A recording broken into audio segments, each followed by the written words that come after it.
Mereka nggak nonton TV lagi, bro. Iya. Apa? Kalau kita dulu bangun tidur nyari koran. Koran. Karena zaman sekarang Udah nggak usah bangun tidur, baru melek dia langsung lihat handphone kan. betul.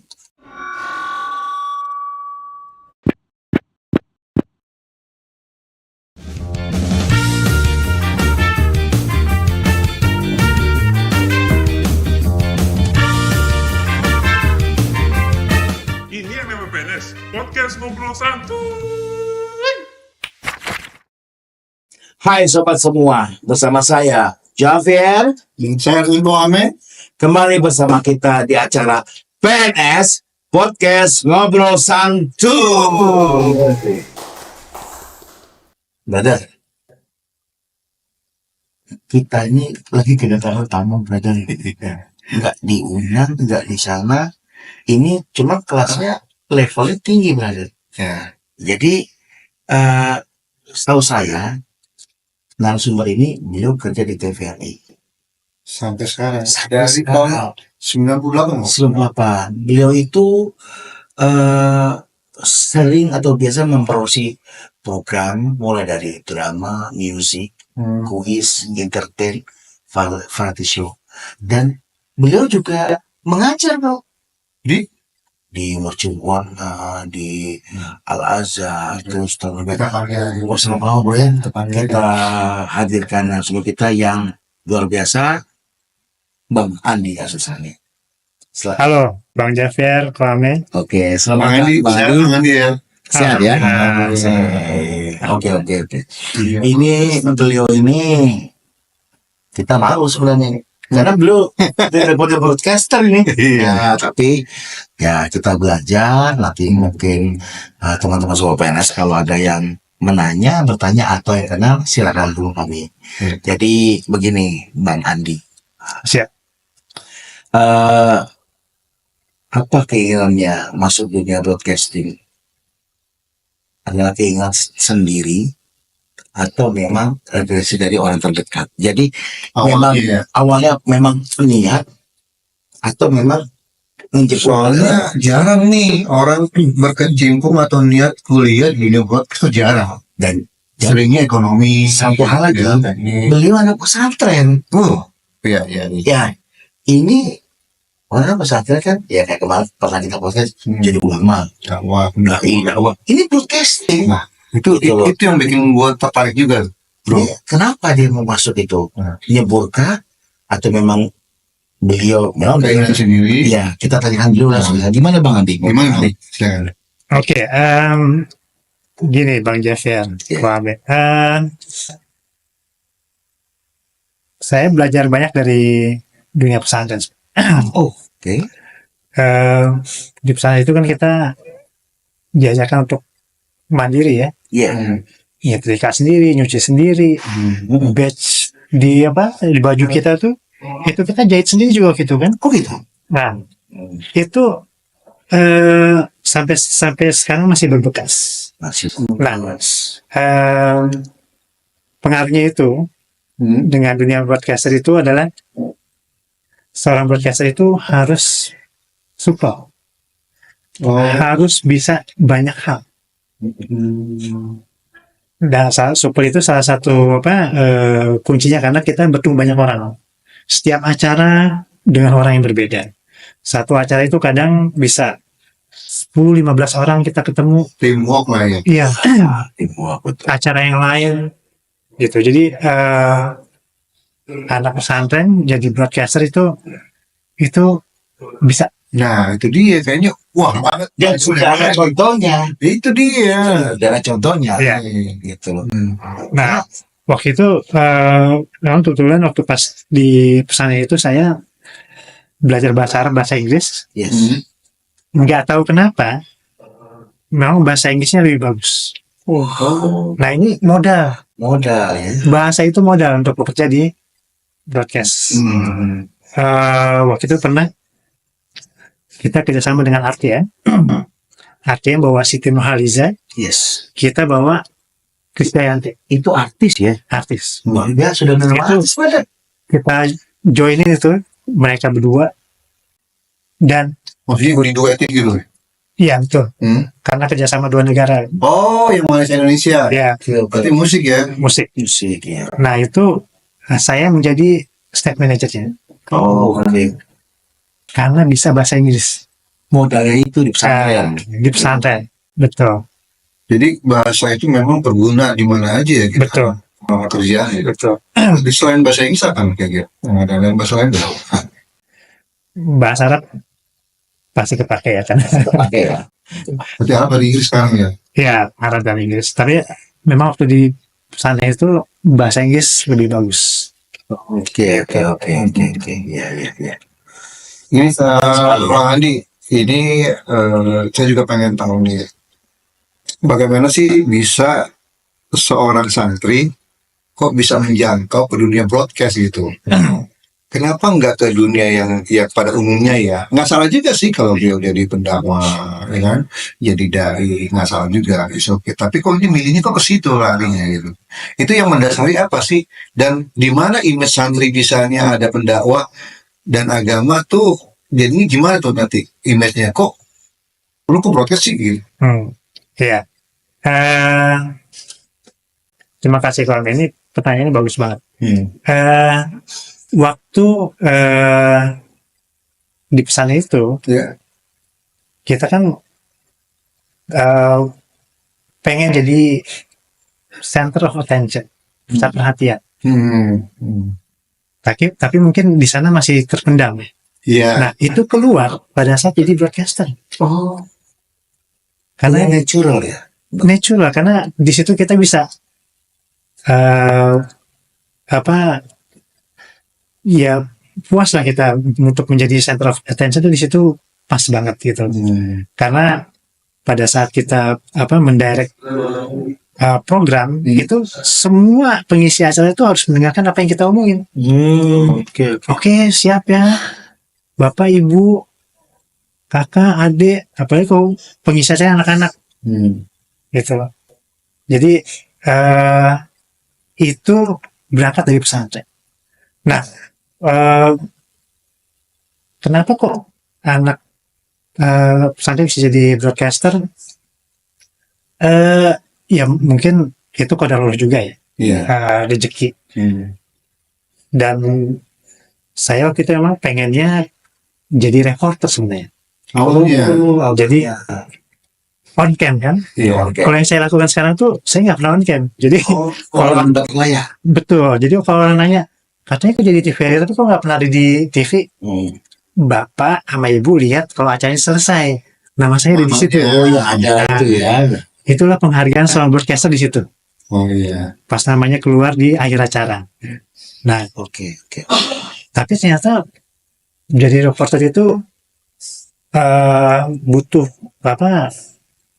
ini yang kuat sekali, fisik yang kuat sekali, sama suara yang bagus. Karakter suara. Nah, karakter suara. Sama Kebetulan ternyata, iya. Nah, waktu itu pernah dites, ternyata suara saya dulu katanya cempreng. Jadi nggak bisa gitu. Mang Andi, kalau masalah tes saya pernah loh dulu ikut casting presenter TV Banten. Oke.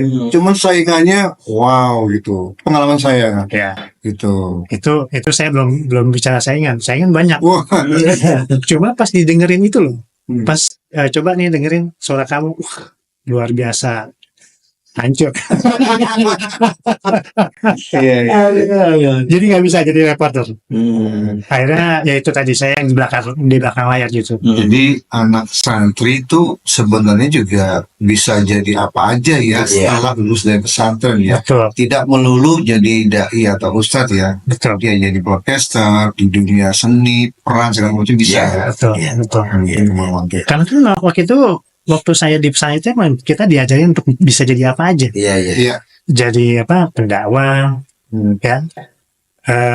Jadi orang yang cuap-cuap itu kan modalnya tuh pada saat kita belajar ceramah itu tadi. Oh, gitu. Karena ada belajar ceramah ya. Karena kan mesti pakai bahasa Arab sama bahasa Inggris. Iya. Nah, itu senior saya cuma bilang, Udah nggak usah mikir macam-macam, yang penting keluar aja bahasa Arab sama bahasa Inggris. Iya.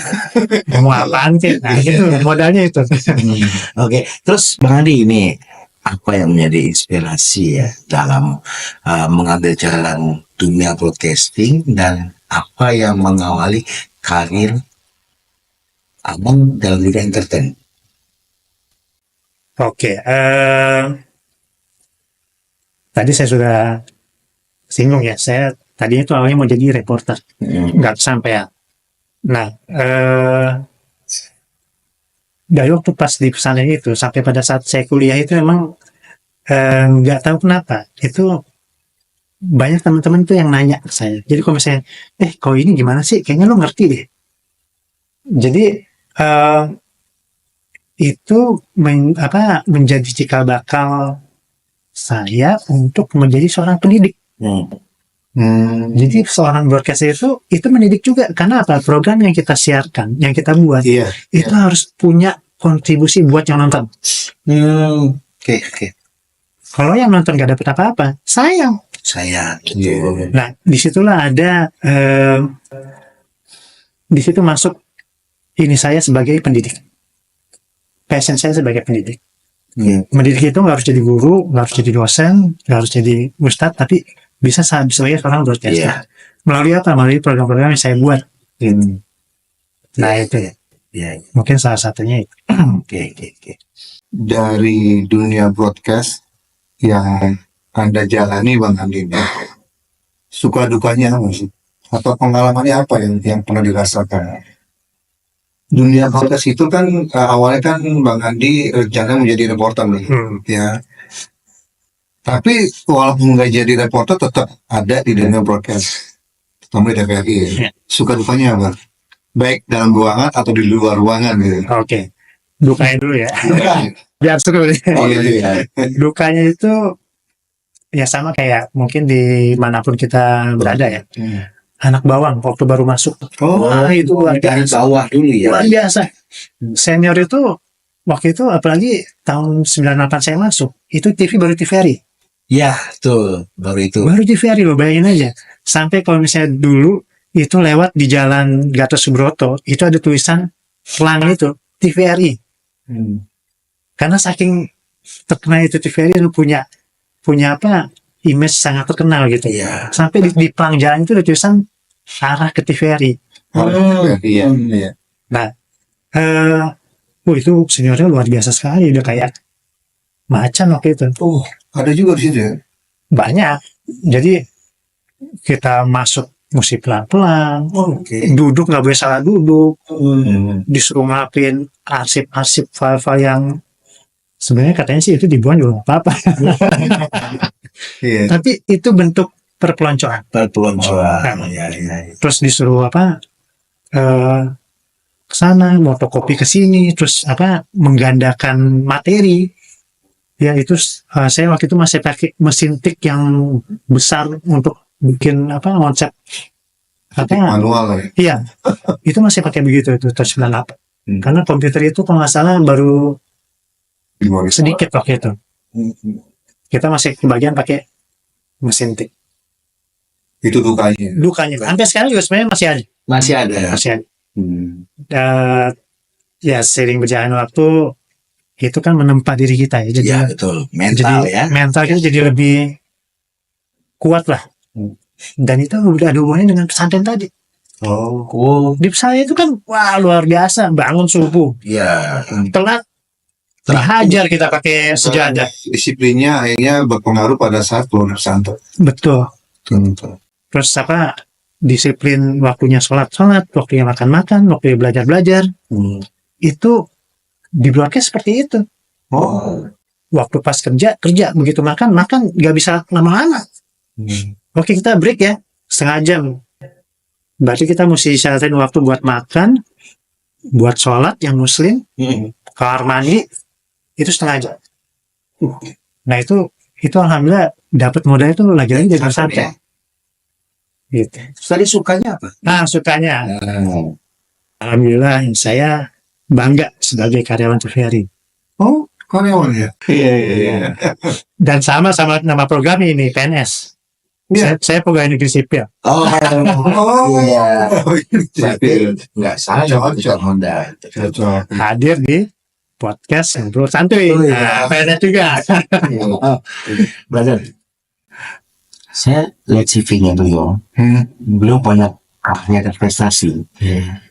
Kalau saya baca, kayaknya lidah saya, waduh, kita tanya sama beliau, Bang, karya prestasi apa sih yang sudah dihasilkan untuk TVRI, untuk bangsa ini dari pribadi? Bisa jelaskan? Alhamdulillah kebetulan saya sudah banyak membuat beberapa program, Oh iya. mulai dari program drama, musik, kuis. Ya dulu kita sempat booming tuh kuis 2000-an awal tuh. Itu di setiap stasiun televisi ada kuis. Kita juga punya kuis. Oh, TVRI. Bisa. Kuis siapa berani? Ya, Oh, itu TVRI. itu tipe TVRI. Ya. Siapa berani itu si Kang siapa? Pernah jadi itu sih, Bang. Iya. Lupa. Saya suka di TVRI itu juga berpacu dalam melodi. Berpacu. Ya, acara itu. Ya. Dulu saya juga itu Iya. benar-benar di dan kita salah satu termasuk yang cikal bakalnya membuat kuis, karena dulu kita punya program namanya Cerdas Cermat. Nasi Ya. juga dari TVRI. Iya, betul. Itu tingkat SMP, SMA. Teman saya ada yang sudah semua. Ah, Yang sudah semua ada yang cepat tepat. Ah. SMP kan SMA Ya. ada. Ya. Dulu yang TVRI ada. ya. Nah, saya itu juga ada program beberapa program pendidikan ya dalam bentuk dokumenter, feature, dan alhamdulillah saya juga pernah beberapa kali bekerja sama dengan lembaga penyiaran asing. lembaga asing. Penyiaran asing. Iya. Seperti apa tuh lembaganya tuh? Seperti apa? Ya, TVRI-nya Malaysia RTN, RTM, betul. TVRI-nya Brunei RTB, TVRI-nya Singapura Mediacorp, TVRI-nya Turki TRT, KBS Korea, NHK Jepang, Banyak sekali ya. ya, BBC Inggris, ABC Australia. Alhamdulillah, Biasa ya. anak pesantren jadi PNS, kerja di TVRI, itu luar biasa sekali. Ini double decker kan? Istilahnya Mantap. mantap banget itu. Kayak ini Bang Andi, saya juga mau tanya nih, bro. Beberapa waktu lalu kan ada acara unggulan TVRI yang saya dan masyarakat luas juga suka. Dulu bukan dulu, itu acaranya namanya Rumah Bulu Tangkis. Itu milik TVRI, booming TVRI. 2 tahun 3 tahun yang lalu lah. Kenapa dilepas Bang Andi? TV swasta. Kenapa dilepas? Sayang gitu. Itu politis itu. Oh gitu. Oh, Karena kan mau pemilu. Oh. Mau pemilu, Hmm. kebetulan TV tetangga itu yang punya ketua partai. oh, Iya, injak ke situ. Bisa bayar lebih banyak. Diambil Gede lagi. Iya. iya. Dia berani bayar 3 kali lipat. Wow. Karena mau pemilu.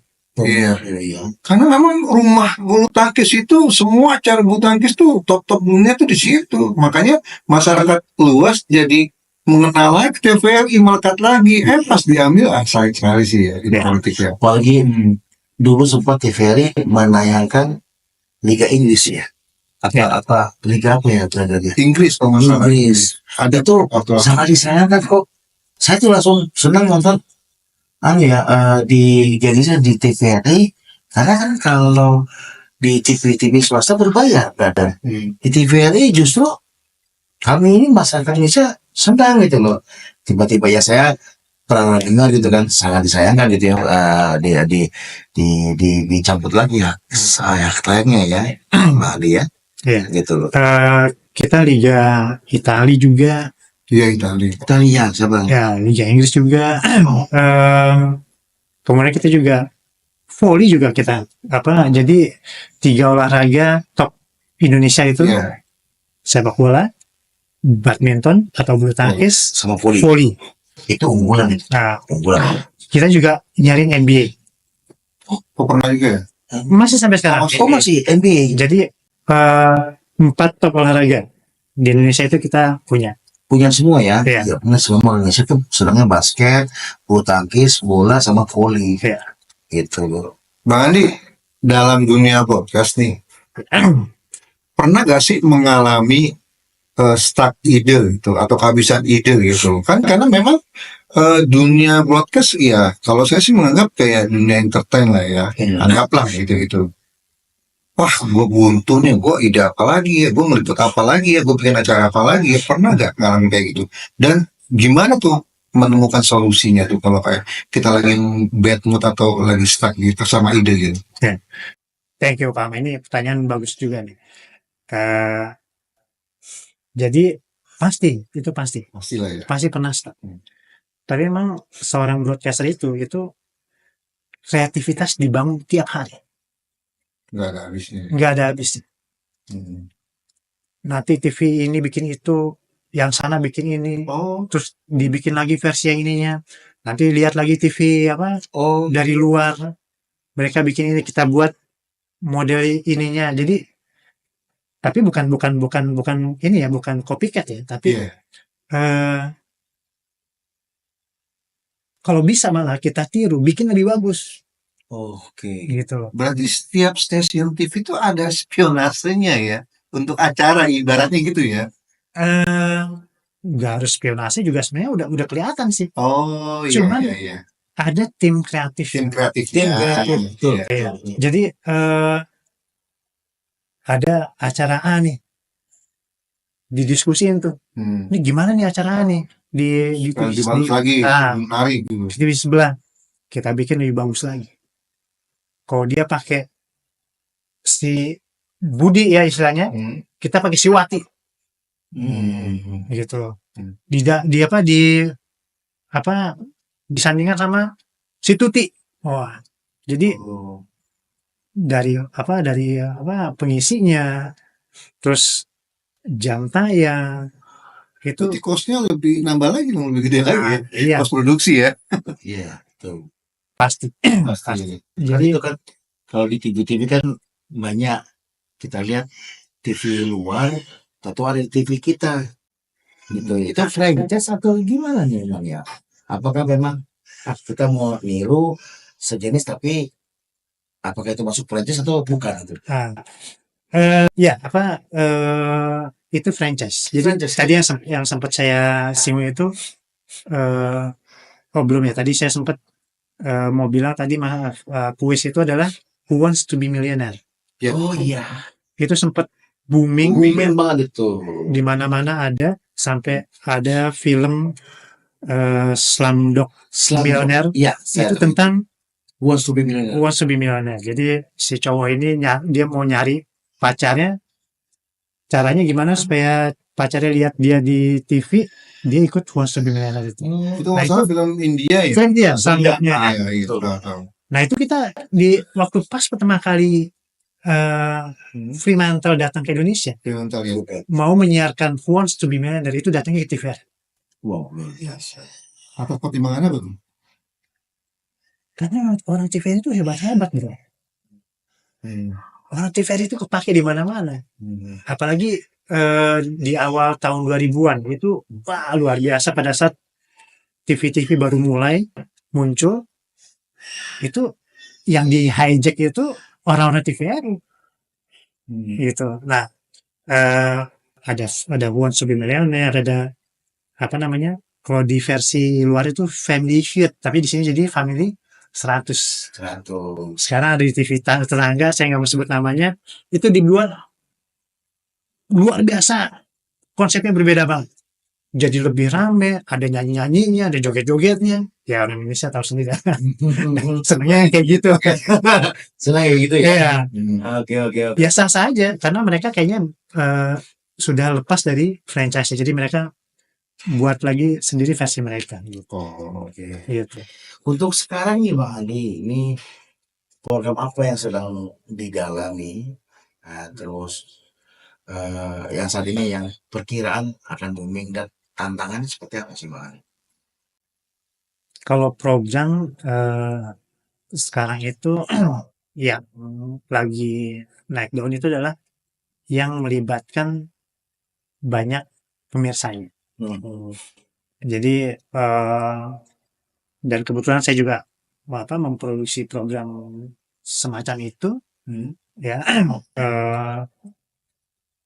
Tapi mungkin beda kemasan dengan TV tetangga. Karena kalau TV tetangga itu kan, kalau kita benar-benar patuh peraturan, ya, Undang-Undang Penyiaran tahun 2008 itu kita ikuti semua butir-butirnya. Terus ada lagi turunan dari peraturan itu kita patuhi.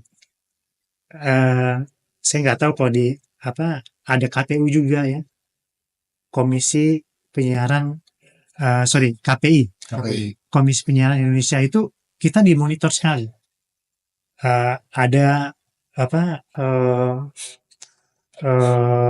dari sisi agama juga itu dipantau sekali. Nah, stasiun ya. Iya, semua stasiun. Tapi kita yang paling patuh. TVRI yang paling patuh. TVRI paling patuh ya. Paling patuh. Jadi program yang bisa membuat lebih banyak orang itu berinteraksi. Itu yang sekarang banyak diminati, banyak ditonton. Contohnya Soalnya gimana? Acara kuliner misalnya. Ya, dia tuh mencoba berinteraksi dengan pemirsa sedemikian mungkin sampai kalau misalnya pedes itu sampai dikasih dia di close up gitu ya. Iya, di close up tuh bibir sampai gitu, terus pas dia nyomot makanannya tuh gitu. Iya. Kita juga punya program seperti itu, tapi kita tuh itu tadi patuh peraturan. Jadi kalau yang sudah bertentangan dengan peraturan itu kita nggak lakukan gitu. Beda sama TV tetangga, gitulah pokoknya. Sebenarnya bisa diganggu tapi punya aturan. Ya, betul dia. Karena memang kan TVRI itu kan memang asli punya Republik Indonesia. Betul.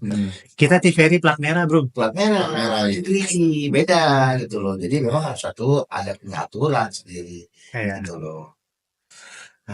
Terus gini, apa saja nih Bang Andi bidang yang bisa dikembangkan dalam dunia broadcasting, dan bagaimana memulai ide awalnya dan mengolahnya menjadi sebuah karya. Karena ini teman-teman PNS ini bisa lebih tahu di Bang Andi. Itu tadi balik lagi ke pertanyaan kami tadi, masalah ide. Jadi ide itu nggak bisa gini, misalnya Bang Jeffer, saya punya konsep programnya bagus banget. Kayak gimana? Masih di kepala saya. Tapi ini bagus banget gitu. Itu belum jadi ide. Karena belum dituangkan. Itu namanya masih angan-angan. Mimpi di siang bolong. Masih coba lo tulis dulu di atas kertas. Ide lo kayak gimana? Nah, itu baru ide. Dituangkan dulu. Ide ya. Nah, itu tadi sangkut pautnya ke masalah stuck itu tadi. Itu pasti ada stuck. Caranya gimana ya? Kita buka aja kan. Sekarang kita udah terkonek ya di sosial media, kita bisa lihat program di mana aja dari seluruh dunia. Iya. Kita lihat di situ. Oh, begini. Kita tumpahkan dengan gaya Indonesia. Betul. Iya. Kita buat versi kita sendirinya. Iya, betul. Gitu loh. Kayak misalnya dulu kita punya namanya Asia Bagus. Ya, betul. Itu program musik luar biasa bagus. Kuning. Bukan cuma Indonesia, Malaysia, Brunei, Singapura. Ngikut kita kan? Betul. Krisdayanti, Rosa, iya kan? Iya. Jebolan situ semua Jebolan tuh. situ semua. Meli Guslow. Iya. Saya dulu penggemar TVRI, jadi tahu acara-acara. Kan seharusnya cuma ada kok TVRI gitu. Kalau kebetulan dalam teknologi sama keluarga tuh, Iya. ikut ngebak gitu. Masih Kusendratmo kan? Iya. Itu seru itu. Saya fan banget dengan Mas Kusat. Iya. Itu. Dan yang saya dengar juga Bang Andi, TVRI itu salah satu stasiun yang punya perangkat alat canggih dan oke. Oh gitu ya? Iya. Itu ngerawatnya gimana itu Bang Andi? Tapi masih ada kan itu kan rekaman-rekaman studionya gitu. Saya dengar gitu. TVRI itu salah satu stasiun yang paling lengkap di Indonesia. Iya. Alat-alatnya. Ya, kita TVRI plat merah paling tua di Indonesia. Jadi peralatan kita juga pernah waktu itu menjadi yang paling baik. Jadi kalau misalnya orang waktu itu pernah saya nggak usah sebut namanya ya, tapi salah satu sinias ternama Indonesia itu dia bikin iklan itu di studio TVRI. Oh gitu. Karena studio 7 TVRI itu waktu itu adalah studio paling baik Paling bagus. di Indonesia, paling bagus dari sisi peralatan, terus grade lampu, kemudian untuk audio, dia punya ruang yang kedap suaranya yang bagus sekali, terus peralatannya pokoknya waktu itu paling oke. Studio 7 Ada berapa studio sih TVRI? TVRI itu kalau yang di Jakarta ya, kita punya di 7 atau 6 studio kecil, ada yang besar auditorium. Itu bisa buat menampung 250 sampai 300 orang. Wow, luar biasa. TVRI buka lembaga pendidikan Botes nggak? Iya, kita punya namanya Pusdiklat. Ada sekolahnya ya? Ya, dan Pusdiklat pelatihan. Pusdiklat. Pusat Pendidikan dan Latihan TVRI. TVRI. Itu adanya di Studio Alam.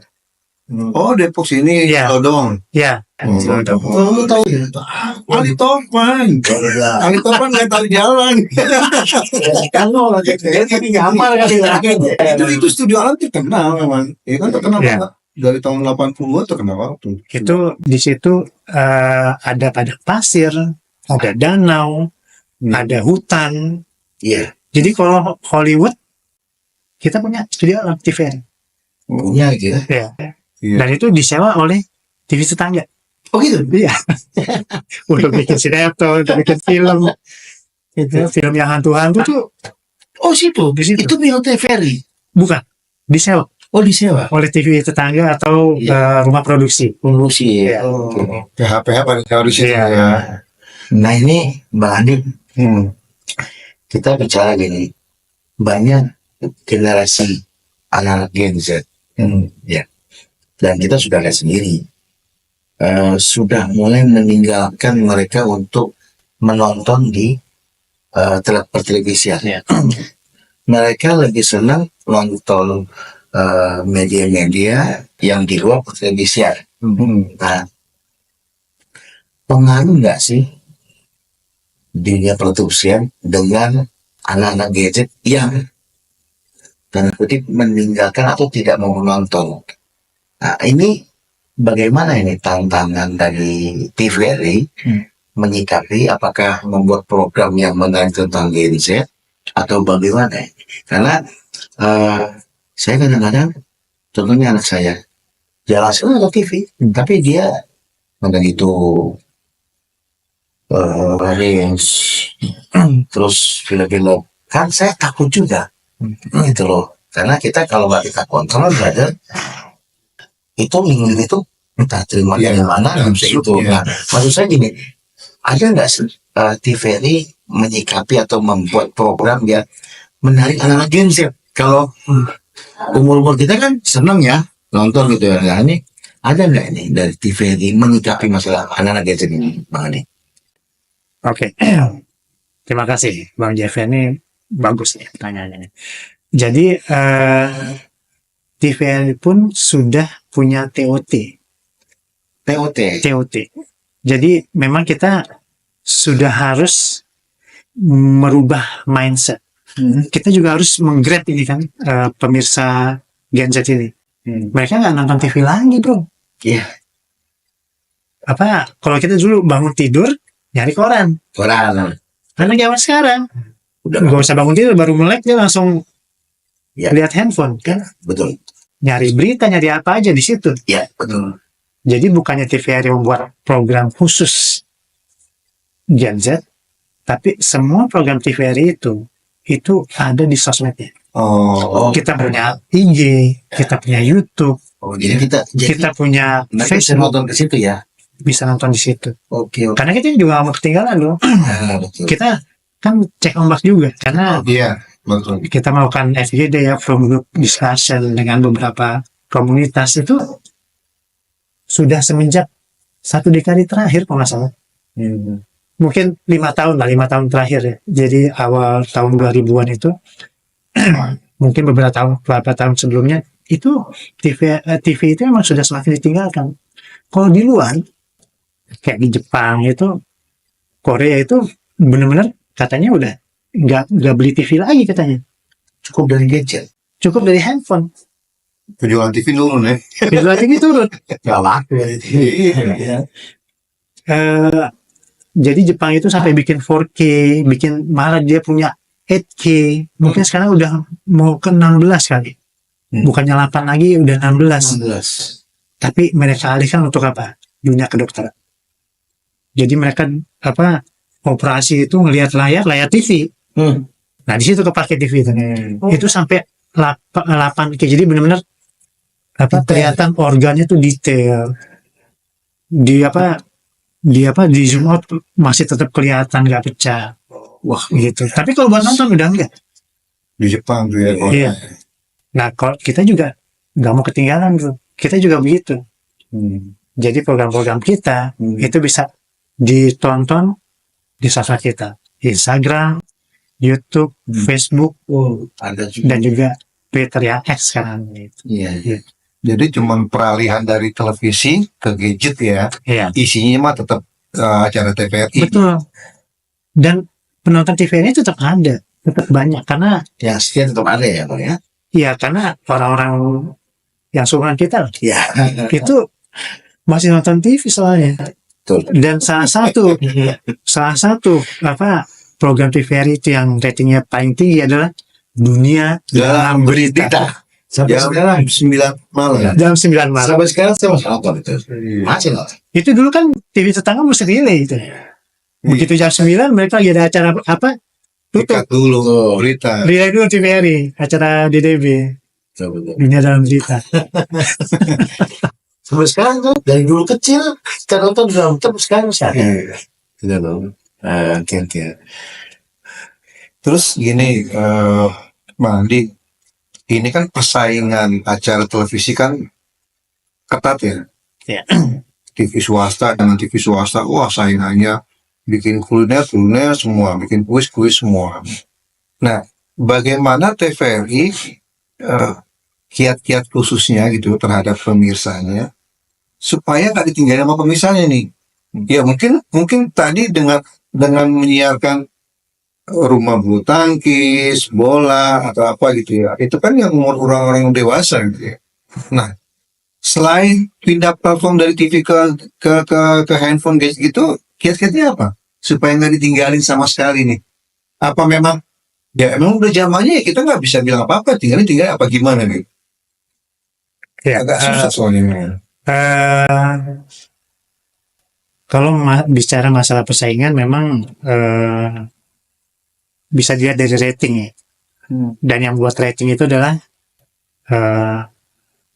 Asen Nielsen. Itu yang terkenal. Ya. Misalnya. Cuman sama kayak ini kalau pemilu harus ada quick count.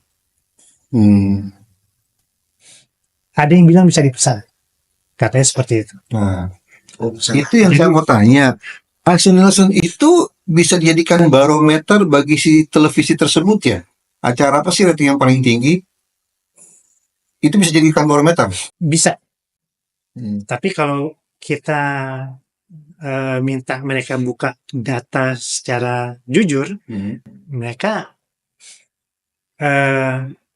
nggak bisa sediakan juga gitu loh. Kalau pengalaman yang kita sudah lakukan seperti itu. Jadi kenapa kok jam segini di kota ini siaran ini segini?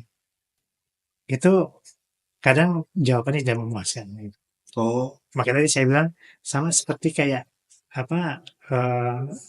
pas pemilu, kemudian ada quick count atau survei.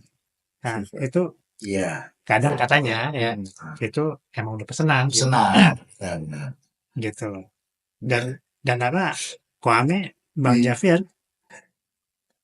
perlu apa Anda ketahui nggak semua ya. Beberapa TV tetangga itu pemiliknya adalah ketua partai. Sebagian besar ya. Saya pernah dengar itu. Sebagian besar ya. Ya sudah saya kompon masalah itu. Iya. Bang Andi, kan Bang Andi kan memang dari SMP SMA itu pesantren ya.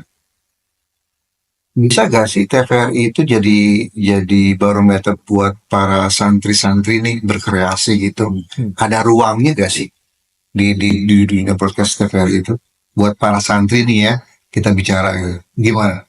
Pada saat Bang Andi masuk lagi tuh benar-benar buta atau gimana? Nah, kita nyambung pertanyaan saya yang tadi. Sekarang TVRI gimana nih menyikapinya bagi santri yang mau terjun ke dunia broadcast gitu? Ya, ada ruangnya nggak buat mereka, buat dijadikan mereka dakwah atau berkreasi, ada nggak di TVRI gitu? Kurang lebih seperti itu, Pak.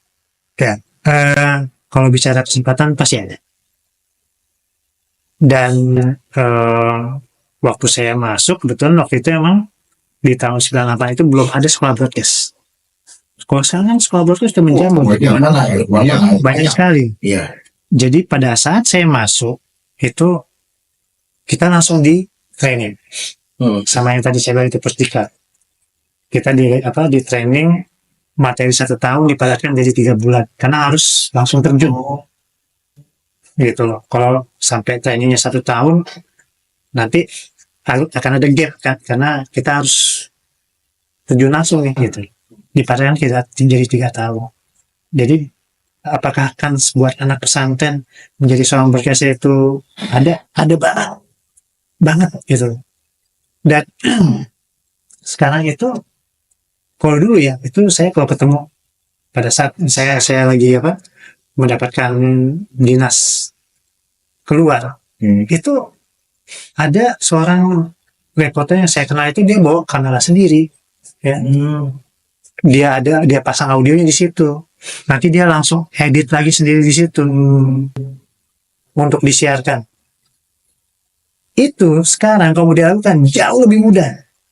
Perangkatnya sudah lebih kecil ya. Waktu itu kamera yang dia bawa itu kamera 15 kilo bro. Itu Kamera apa tuh? kamera broadcast Yang Yang gede. 15 kilo. Jadi itu Yang gede ya. kalau dipanggil Kalau sekarang kan cuma sekarang pakai mirrorless. iya bisa udah. Ya, lensa tinggal main di lensa dia bisa dicopot. Mau pakai mau ngambil establish gambar pemandangan ya, atau mengambil fokus padat 1 orang 2 orang close up itu bisa. Iya. Komputernya sudah lebih terjangkau. Dulu kalau mau ngedit wah gile. Itu saya kalau ke kantor itu masih ada tuh alat editing zaman dulu. Coba dulu. 1 ruangan gedenya. Jadi namanya itu istilah tape to tape. Kalau zaman sekarang saya nggak tahu bro. Kita kan dulu ingat ya masih pakai kaset. Iya, Nah, betul. itu kalau misalnya mau bikin lagu buat pacar, ingat ya, kita beli tape recorder yang 2 ininya kan, yang 1 buat ngerekam. Iya. Nah, itu persis dulu saya ngalamin seperti itu di TVRI ngedit tuh tape to tape seperti itu. 2 alat gede, yang 1 pita kosong, yang 1 pita yang buat ngerekam. Wah itu kayak apa? Udah jadi nih ngedit 10 lagu ya, kemudian produser saya lihat, mana coba ini pak, coba tukar tuh lagu 5 naikin ke atas, mampus itu ngerjain. Balik lagi ke ruang editing, kita ulang dari awal lagi. Kalau sekarang coba yang udah hapus aja bisa dipanggil balik pakai komputer. Jadi artinya gini Bang Andi, artinya lebih mudah, lebih sederhana dan doable, bisa dilakukan. Konten tinggal terserah. Kalau misalnya emang anak pesantren tapi dia passionnya kuliner, dia bisa bikin acara kuliner.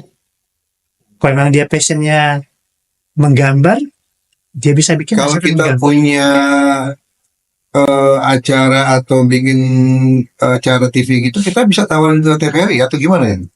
Bisa, Bisa ya? bisa. Oh, gitu ya? Bisa. Memang Ya, harus melalui proses ya. Dan itu bukan apa Bukan di wilayah saya. ya.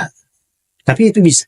Jadi Karena- santri kalau yang mau terjun dunia broadcast seperti Bang Andi, TVRI terbuka lah ya. Bisa banget. Iya. Bisa banget.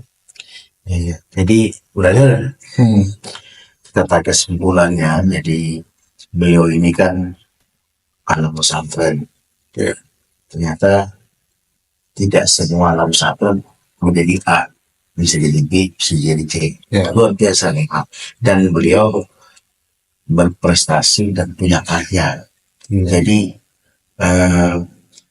apalagi kita dengar beliau ini dari nol gitu, terus Itu 98. iya sekolah Bang Andi. masih masih Iya. pas sekarang udah ibaratnya udah performnya udah bagus gitu kan, dengan apalagi mungkin kalau saya tangkap nih sekarang orang buat konten gampang, nggak perlu sekolah podcasting ya kan, atau apa, cukup modal HP, Bikin konten. konten, share, laku nggak laku urusan. Kalau beliau kan pakai konsep gitu loh. Jadi kesimpulannya memang anak pesantren kalau menjadi seorang podcasting bisa lah Bisa. gitu loh. Jadi nggak ada nggak boleh nggak ya, contohnya beliau Bang Andi. mungkin banyak juga yang seperti beliau, cuma kita nggak tahu Iya. gitu. Oke, dari silakan. Baik, Bang Andi. Aduh, terima kasih nih waktunya sudah mau berbagi ilmu. Sama-sama. Semua sudah mau datang meluangkan waktunya. Bang Andi semakin sukses, TVRI semakin jaya. Amin. Baiklah sobat PNS dimanapun kalian berada, begitulah pembicaraan kami dengan Bang Andi. Saat ini Bang Andi sedang bertugas broadcaster di TVRI. Semoga yang beliau sampaikan berguna dan bermanfaat buat kita semua.